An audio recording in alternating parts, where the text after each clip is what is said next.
Hey guys, Ryan from My Fishing Cape Cod with you, July 1st.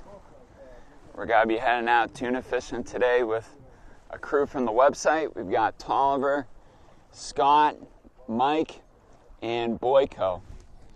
And we've got the boat behind us here, and we're just waiting on Captain Cullen to come down from his truck, and we'll be underway. For this trip, we'd be fishing the rich waters east of Cape Cod. This meant we'd have to navigate around the tip of Monomoy Island, an area famous for its strong currents and dense fog.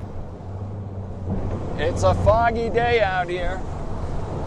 It can be very nice on shore, on Cape, but once you get offshore, especially east of the Cape, where the water's really cool, during early summer you can get some serious fog. And we would never be out here if we didn't have radar. So right now we're looking for mackerel, preferably really big mackerel. That's the goal. Load up the live well with the biggest mackerel that we can find.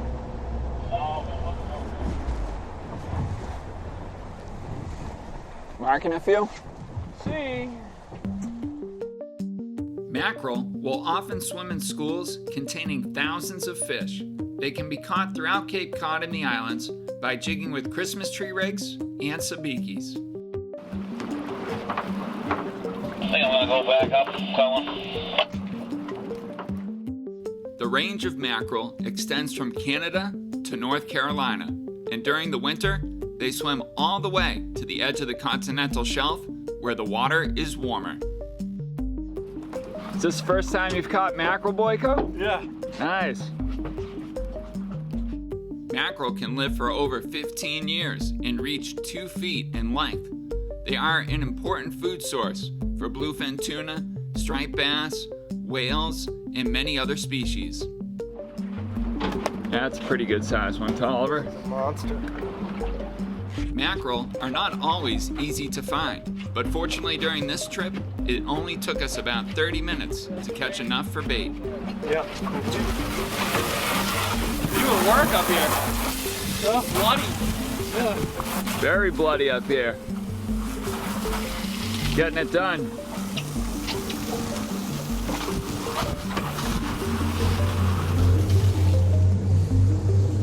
All right, so we got some good mackerel, we got bait, and now we're gonna go tuna fishing.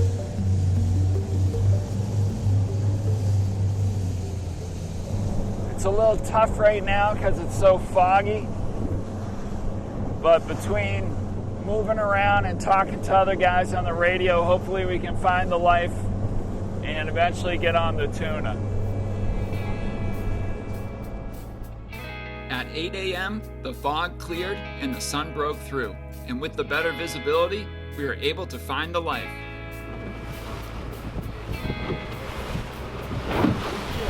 Are these big whales or hookup?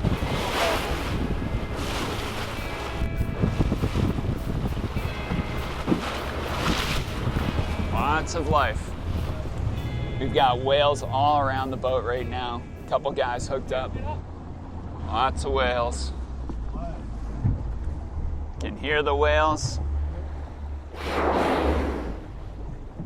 Definitely in the right spot.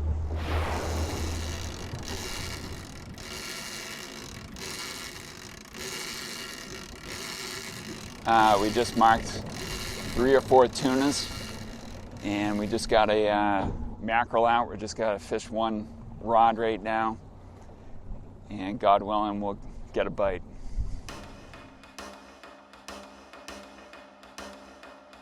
Giant bluefin tuna arrive off Cape Cod during June, and they'll remain into December.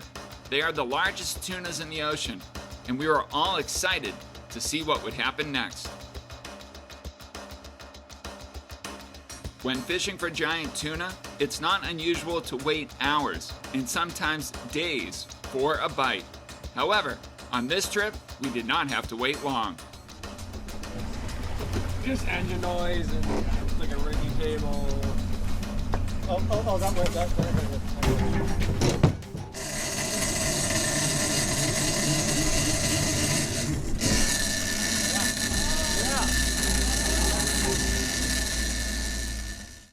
Cape Cod is home to the region's most beautiful beaches, ponds, and natural habitats.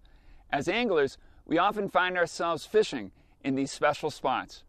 This season, I'm asking you to join me in picking up trash and plastic whenever you see it while out fishing. Picking up trash while fishing might not solve all environmental issues, but it's a simple way for us anglers to help make a difference.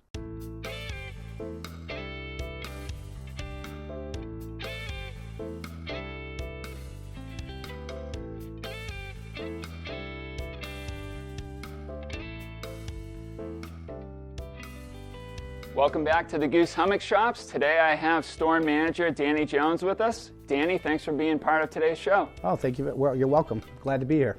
So today we were fishing for giant bluefin tuna. And Danny, we have two different setups here. We have an 80 class setup and a 130. So before we dive in here, how about we go through the line that is actually on the 80? Sure. Now with an 80 class reel, whether it's a Penn 80 or a Tiagra 80, I load the reels in two different options. You can load it standard with 130 pound test Dacron, which typically I do 400 yards, and then 200 yards of a 130 pound mono top shot. Or another option is you can use hollow core line, which is a little bit more expensive, but you get more line capacity. So if you do get tied into that big fish, you have the capacity to fight the fish. With a 130 class reel, there's two different ways you can load this reel. Old school is with 200 pound test Dacron, where I would put 300 yards of Dacron and then a 200 yard mono top shot. You can also load it with hollow core line, 200 pound test as well, but you're going to get much more capacity. You'll get close to 700 yards of 200 pound hollow core and a 250 to 300 yard top shot. So you have about 1,000 yards of line capacity total. Does an 80 or 130, does it really matter, do you think, for people here on the Cape? Personally, it depends on what you're doing, because most commercial tuna fishermen are going to fish a 130 because they just want to get the fish to the boat. The advantage of an 80 class reel, you can use it in two different applications. You can use it in a fighting harness in a stand-up application if you want to catch smaller fish in the 60 to 70 inch range, or keep the rod in the gunnel of the boat to fight a big fish. Personally, I've caught tuna fish up to 900 pounds on an 80 class reel like this. So a big fish can be landed on an 80 class reel. Very good. Very good. Well, thanks as always for being on these segments, and I'll see you in the next one. Sounds good to me. Thanks, Ryan.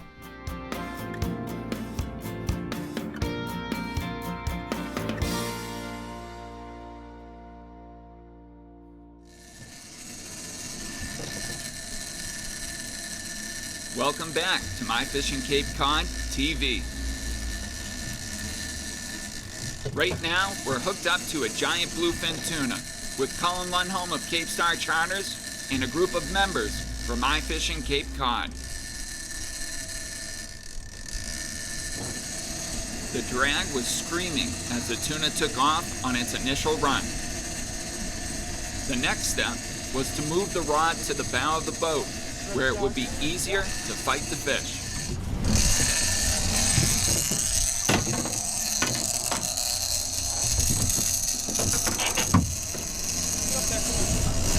He's gonna run back at the boat.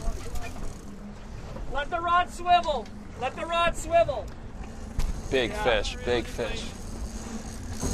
Could be 400 or 500 pounds, could be more.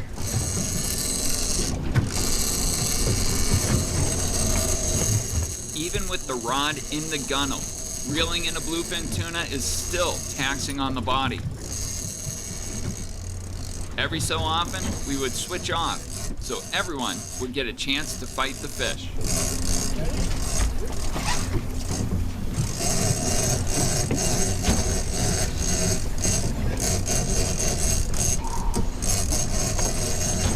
We're marking fish like crazy too while we're fighting this one.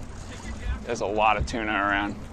Cullen shifted into reverse to prevent the fish from swimming beneath the boat, while My Fishing Cape Cod member Tolliver Williams focused on keeping the line tight. Boy, lift them. You can use your hand to lift. My Fishing Cape Cod member Scott Yell took over for the last stage of the fight.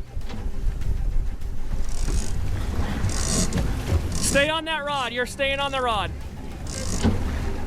After an exciting 25-minute battle, the tuna surfaced next to the boat.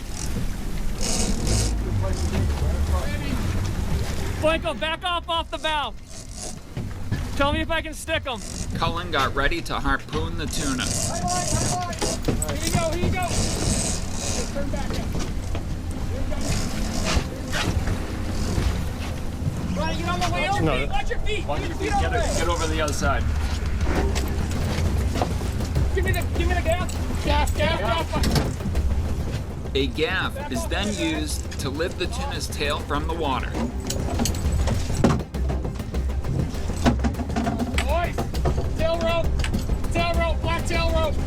The final step is to tail rope the fish and secure it to the boat. Over here. Yeah,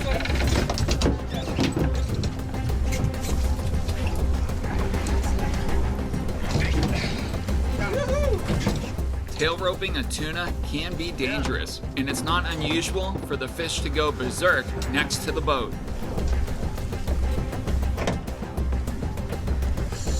Fortunately for us, this tuna was cooperative, and we had no issues.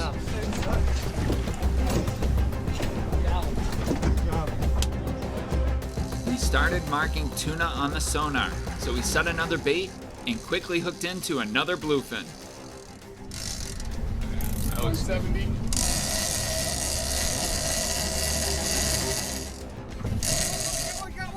that doesn't take long at all.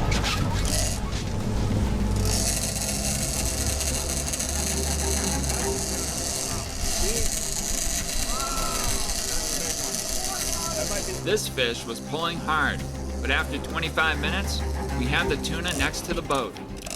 Wow. It was another beautiful fish. It was virtually the same exact size as the tuna we had caught earlier.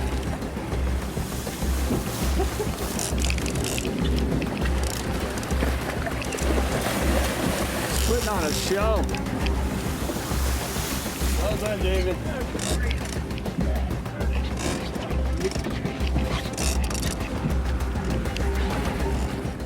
Oftentimes, a block and tackle is required to hoist the giant bluefin tuna into the boat. However, this fish was small enough for Scott and Cullen to simply pull aboard. Nice job, guys. Nice. Sorry I didn't help. All right, when are we pulling them in? With 2 tunas on board, we decided to call it a trip and head back to the Cape before the wind picked up. It's been a hell of a day, and we're finally offloading here in Stage Harbor in Chatham, and then we'll be calling it quits. Still got a ride home after this through the chop. It's getting windy. Tomorrow's looking pretty stormy, so I'm lucky we were able to sneak out today. Awesome day.